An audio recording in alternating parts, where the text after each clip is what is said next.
मैं डॉक्टर मनदीप खालसा, प्राध्यापक BCS government PG college Dhamtari से हूँ।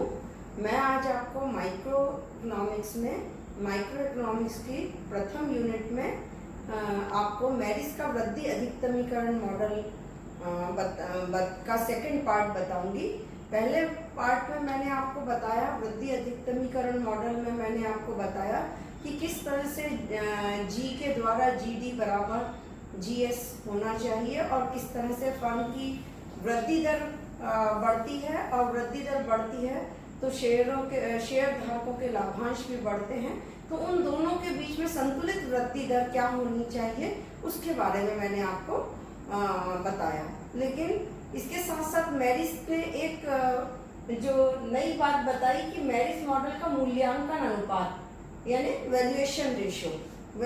रेशो में मैरिस ने मूल्यांकन अनुपात के रूप में फर्म के द्वारा अन्य फर्मों को टेक ओवर की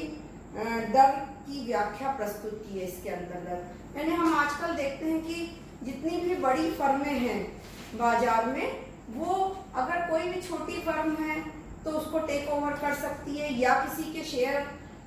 किसी फर्म के शेयर बहुत गिर गए हैं तो उस फर्म को टेक ओवर कर लिया जाता है। तो इस तरह से फर्म के जो वित्तीय देयताएं हैं वो बहुत ज़्यादा नहीं होना चाहिए,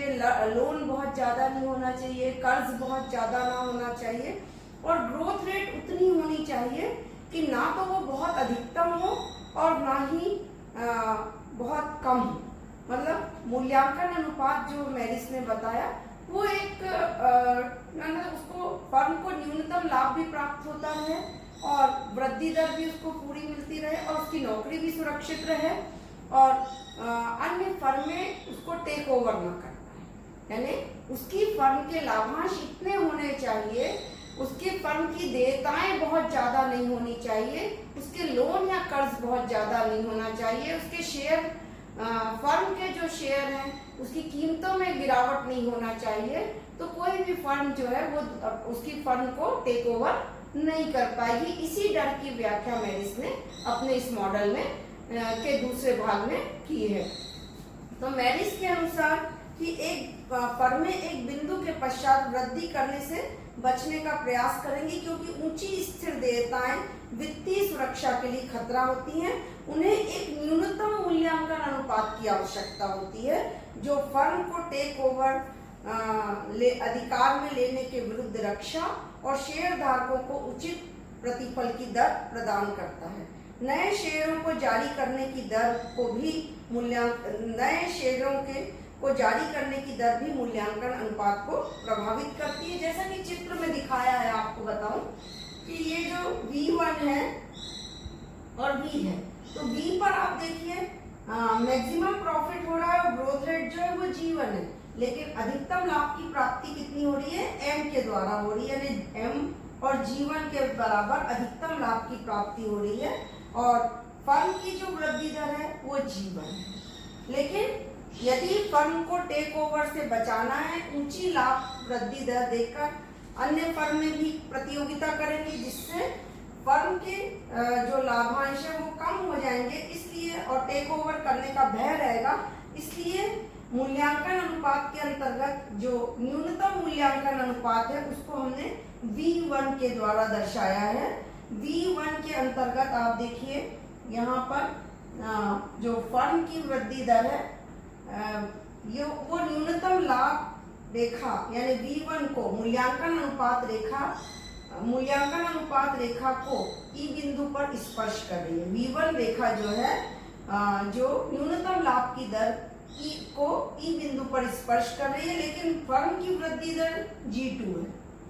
और न्यूनतम लाभ उसको कहाँ प्राप्त हो रहा है? E बिंदु पर प्राप्त हो रहा है। इसका मतलब यह है कि फर्म के लाभांश कम है, न्यूनतम है, लेकिन फर्म की ग्रोथ रेट इतनी है कि उसको टेक ओवर करने का डर नहीं है, यानी कोई भी दूसरी फर्म उसको टेक ओवर नहीं कर पाएगी। इसलिए मैरिस ये चाहते थे कि उनकी फर्म जो वर्तमान समय में मूल्यांकन दर जो है मूल्यांकन अनुपात का जो दर है वो आधुनिक युग में सभी फर्मों को है कि यदि कोई भी फर्म के वित्तीय देयताएं अधिक हैं या उसके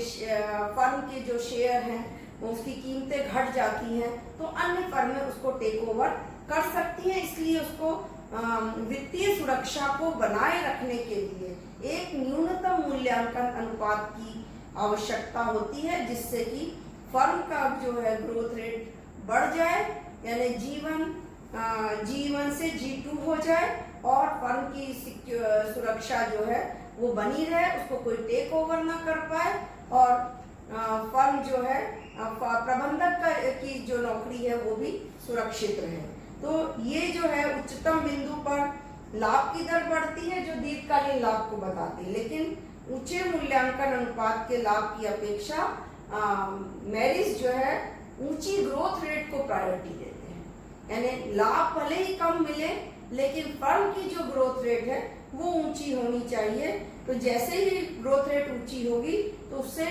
न्यूनतम लाभ की प्राप्ति होगी, जिससे कोई भी बड़ी फर्म जो है वो इस फर्म को टेक ओवर नहीं कर पाएगी और शेयर धारकों को उचित प्रतिफल प्राप्त होगा। तो इस प्रकार हम अगर मैरिज का मॉडल देखें तो मैरिज ने एक नया ही कॉन्सेप्ट हमारे सामने रखा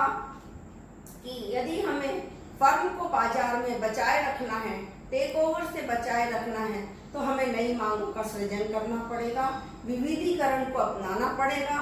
R&D को प्रोत्साहन देना पड़ेगा, रिसर्च एंड डेवलपमेंट को प्रोत्साहन देना पड़ेगा और जितना ज़्यादा हम नए फर्म के द्वारा नई नई वस्तुओं का विविधीकरण किया जाएगा उतनी ही फर्म की जो है ग्रोथ रेट बढ़ेगी और प्रबंधकों का जो वेतन है वो भी, प्रबंधकों की जो नौकरी है वो भी सिक्योर रहेगी और फर्म को कोई टेक ओवर नहीं कर पाएगा। तो मैरिज ने एक नया ही कॉन्सेप्ट हमारे सामने दिया जो कि वाकई में आज के ज़माने में भी ये बात 100% लागू होती है, क्योंकि हर फर्म को कुछ समय के बाद टेक ओवर का खतरा बना रहता है। तो उसे अपनी फर्म को सुरक्षित रखने के लिए इस तरह के प्रयास करने होंगे। Thank you very much.